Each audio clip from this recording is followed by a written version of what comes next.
kunnolla tangon alle. Tietysti ei niin, että tasapaino menee, mutta kyllä sinne paparella pääsee, kunhan se tasapaino sen on jaloissa. Tasapaino on jaloissa, rinta ulos ja suoraan ylös. Ja sitten vähän odotusta ennen kuin otetaan se askel. Noin, ja nyt.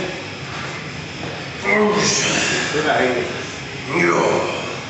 Rinta ulos, pää ylös, kroppa suoraan.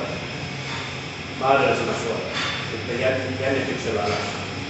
Sieltä!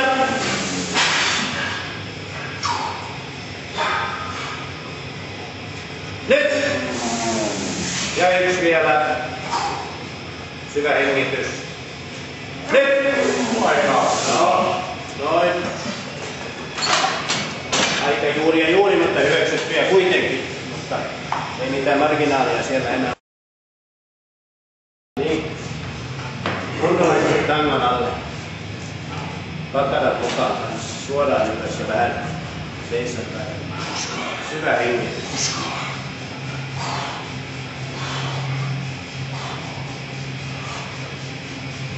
Noin. Pari askelta. Ihan rauhassa. Ja tanko niin tavallaan taaksepäin. Rintaa ulkona. Hyvä selkä ylläperissä. Ja sitten syvä hengitys. Ja nyt! Aina vaan kunnolla.